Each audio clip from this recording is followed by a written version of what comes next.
Alright, in this video, I'll be reviewing an AIO Wolf guitar by this guitar company called All-in-One Guitar. And this model, I'm not sure exactly what the model number is, but as you can tell, if you know guitars, it's supposed to be looking like a, well, I won't say their actual name, let's say GRS. You probably know what it looks like, right? It's got a nice, man, it's really got a lovely color, doesn't it? Granted, it's a maple veneer, but to be honest with you, if you ask me, when it comes to electric guitars, do you really need a solid flame maple top? That's just so expensive. But veneer's just fine. And if you put this in the light just right, not sure if you can see it, but there is some dancing in the figuring, which you get with a solid, flame maple top, but this is a veneer and it's perfectly fine. And like my other AIO guitar, the Strat one, this costs about the same. It's a little more expensive because it has a little extra option, but it's pretty much like $490, before taxes. Again, it's another steal in my opinion. Just the quality, you get with this their guitars are just it's insane. So starting from the headstock, you get pretty nice headstock. Got some abalone in there. That's pretty crazy. I sort of upgraded their tuners to Grover locking tuners. This is a personal preference. They come with actual Grover tuners, not the fake ones, the real ones. But I like locking tuners, so I upgraded mine on my own. They also come with like those typical Gibson-y type of inlays, right? The trapezoid. But they have abalone. Now, what's interesting is it's not a full abalone inlay, because Lord knows that'd be too expensive. But I kind of like what they did here. So what they did is they put a little layer of abalone inside, and then they kind of capped it off with like an acrylic finish, yeah, acrylic inlay. So it's like an acrylic inlay on top of the abalone inlay, and you get the nice, lovely effect of abalone. But obviously because it's a more affordable guitar, I mean, it does the job, doesn't it? And again, they have their claim to fame, their nice fret work that they do for all their guitars, and this is no exception. This feels really great. Um, Although one thing is the back is uh, a polyurethane finish, so it's possible that if you have sweaty hands, polyurethane kind of makes it sticky. That's why I love the Stratocaster, because it has that satin finish and it just feels like butter. But when I play this guitar, uh, it's fine. It does the job. Um, okay, moving on to the body, we have two humbuckers. They just call it Destiny CNC. Just probably like an OEM. That they probably use. But it's probably custom voice. To their liking, and it's great. Um, they're this company, this AIO guitar. Their pickups, they're pretty balanced. It's not too bright or not too dark. So some people might say, oh, it's kind of sterile, but that's not a bad thing, because all the frequencies are kind of equally represented, which means you can do a lot of stuff with that frequency. Sometimes when its pickups are too muddy or too bright, it's harder to be more versatile. So their guitars are pretty versatile. So what makes it even more versatile is that have volume and tone. But what's cool is they have a coil tap option, or coil split option to be exact. See that? You can coil split. It's a three-way switch. Comes with tremolo. The bridge is, it's very similar to the PRS bridge, but it feels good. And let me see.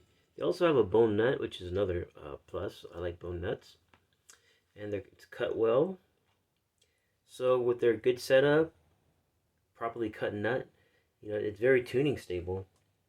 Okay, so let's do a little sound test. Okay, so we'll do a neck pickup. We'll do a full humbucker. It's a little hot. And lower down the volume a little bit. Okay.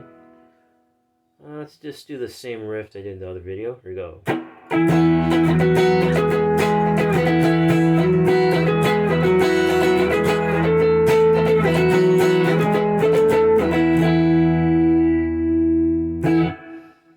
So it's a typical kind of warm sounding humbucker. It's not like muddy sounding. Like, man, some of those Epiphone pickups, they can sound pretty muddy sounding, and just not into that. But I can hear some of the highs a little more, even in the neck pickup. Now let's try it with the coil tap or a coil split. Okay, turn up the volume.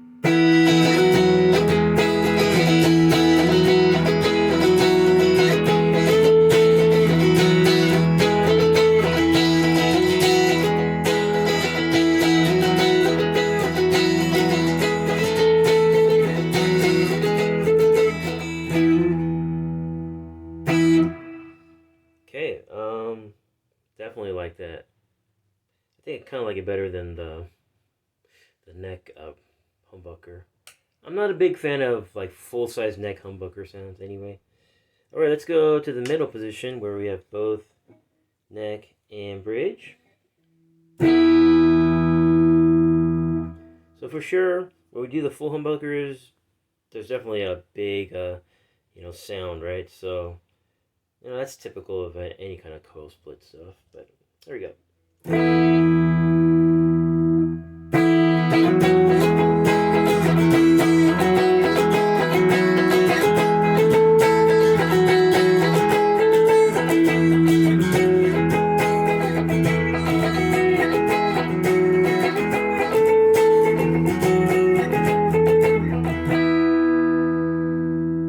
Pretty good. Let's try it with the coil tap. So both of them are single coils.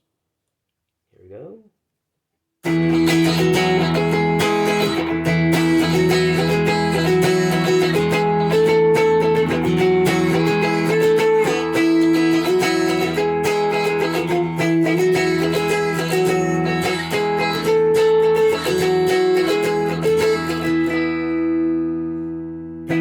Yeah, definitely this middle position where you split the coils, it's definitely great for like, rhythm playing, as if you were, an acoustic guitar player.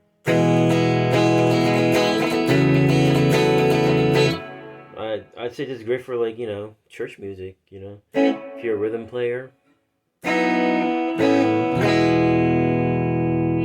Let's try the bridge, full humbucker.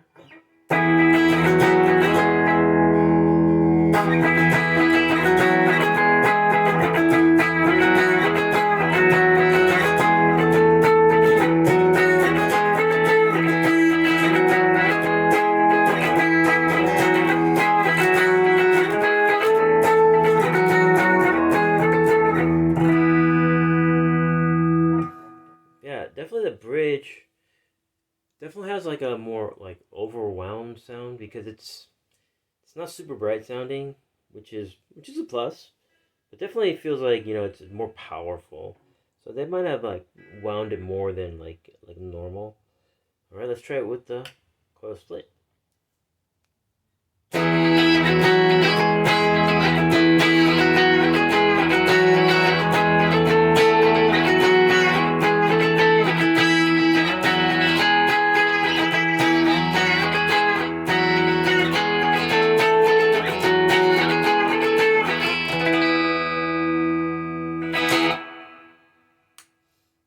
That's pretty cool.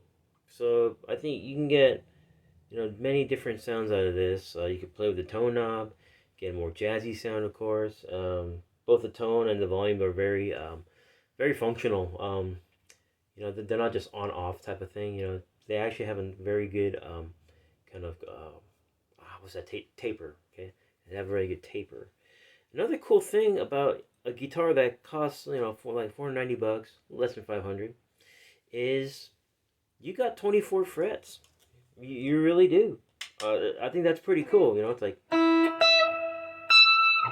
24 frets. I don't think there's many guitars in that price range that have 24 frets. So that I think that has it going. For that. If you're like a kind of a shredder type of person, you have 24 frets. Now, is it the most shredderific guitar? Probably not, because this neck is comfortable for me, but I'm kind of used to like thick classical necks.